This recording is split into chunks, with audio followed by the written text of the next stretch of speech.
Hello, my friends. John LaRuffa here with another Straight Up Solo. In this episode, we're going to take a look at the Pirates of Maracaibo Commanders expansion. I'm going to talk to you about what the Commanders expansion is like from a solo standpoint. Let's go ahead and get started. Okay, folks, and as usual, please like and subscribe to my YouTube channel if you haven't done this already. If you have, I really do appreciate that support. Thank you very much. So I just finished a game, solo game of this Pirates of Maracaibo, but with the Commanders expansion, and let me tell you about what it brings to the table. So first of all, what does it change with the AI? The only thing it changes with the AI is that the AI will fight these little forts and get points for them. The AI does not interact at all with the rum market, and it doesn't interact at all with any of these commander tiles. As far as I understand, it doesn't. So, basically, it's very similar in how the base game plays in regards to the AI. Really, really simple to run, really simple to do, same thing. So what do you get out of it as a solo player then if you're playing? Well, these are the couple of things they're going to give you. So what they're going to do is at the beginning of the setup, you're going to draw two of these cards.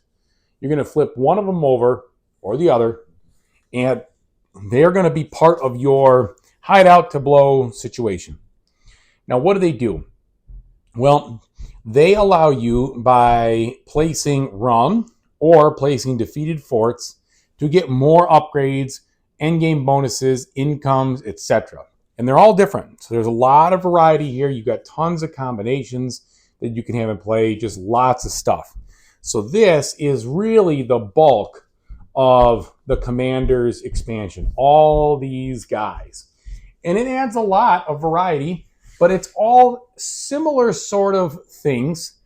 So it doesn't feel too weird or too difficult to understand in comparison to the original base game.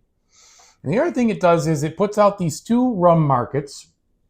And what those allow you to do is when you land in those spaces, if you happen to have rum in your hideout, you would put it on one or the other of these spaces, or this one here too. So there's a maximum of 3 spaces that I know of that you could put it down. Now, what that does is it allows you to activate an instant ability or maybe an income ability. It does that. And then there's these forts, which, and by the way, so you can buy one of these rum barrels for 3 coins by going to one of those spaces, okay? So you have to buy it one turn, another turn, move it from here to here. Now, the other thing the game adds are these little forts, and they're kind of teeny to see, but they have a victory point amount on them and a strength. And the way you win or beat these is you take your total number of cannons, which you will get by replacing your ship upgrades, and then you roll dice and you pick one of the dice you roll. The color of dice you chooses which one of these spaces you can cover with it. So if I chose like this white 6, and then I had these cannons, that would be a strength of 10. And I could defeat a fort that I was on. If I was like on this space, I could defeat this because that's worth 6, or it's a strength of 6. I can also bribe my way to reduce the strength, so I can pay money or even victory points to do that. And why would you want to do that? Well, if you really are trying to activate these positions, it's a way that you don't get hosed completely by bad dice rolls. And just like in the base game, you can roll these dice twice, but you got to roll them all similar to the fighting of the looting of the treasure. So you got the forts, you got the people, and then you've got the cannons that go with the forts. You also have this dual-sided port or harbor, or whatever you want to call it, board.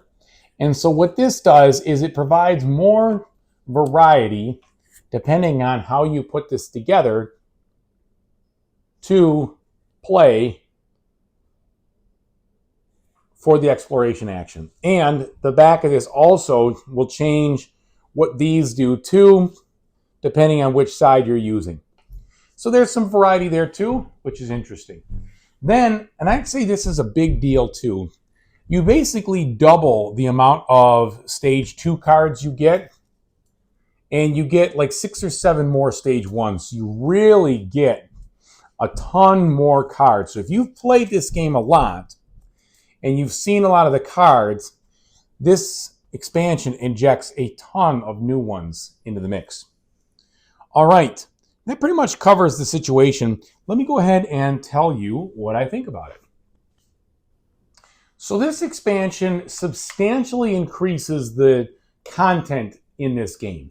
And for that, I think it's worth the price because it's kind of an expensive expansion from an MSRP standpoint. For what you get, I think it's like $35 or something like that MSRP. So it's kind of expensive. But you get a lot of variety here. Those the commander cards, the fact that you have different combos of those is great. So that really adds a lot to the game. The fact that you get so many more cards that play in the board, really, really cool. The forts are okay. The cannon mechanic, that to me was like the least interesting of things. I do like that you have the variability in the Explorer board now being different combos, so that's good. So overall, I think this is a very easy expansion to recommend for those who like the base game and want more. If you want the base game to be more, meaning majorly different mechanics or other things like that, then this is not going to satisfy that, right? Because this whole expansion blends flawlessly into the base game to the point that if it had been included in the base game, you would have just assumed that's what you get, right? So it's not like it's really changing some major mechanics here. It adds more of the goodness that you've come to like if you like this game, which I do. And it does not add really any more complexity, nor does it add any more length to the game, which is cool. It does make it so that you have to make some more decisions on what you want to focus on, like anything in this kind of game. Because if you're getting barrels and such, you have to save some money for that. If you're going to do the forts, there's some strategic movement of where you want to go. So it does that. And if but it doesn't really like make it so that you're drastically changing the way the game feels. So in general, I really like it. I think it's great. I would play it for, every solo game. It'll never come back out. It's going to definitely be with the whole thing. The opponent, the AI opponent, is basically not affected by the changes, except for that one extra card. You get an A and a B version, which allows it to be competitive and take the forts away from you and score points that way, etc. But it's not like it majorly changes things, and since it doesn't interact with the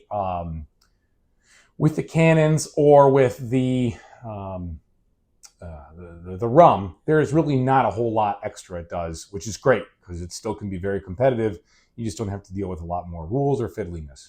So big recommendation for me, but that's because I also really like this game. I always have. It's fun. You can play it in 45 minutes. And I love the little instant rewards. This is a game that always peppers you with little rewards here and there and everywhere. And I love that. I love that mechanic.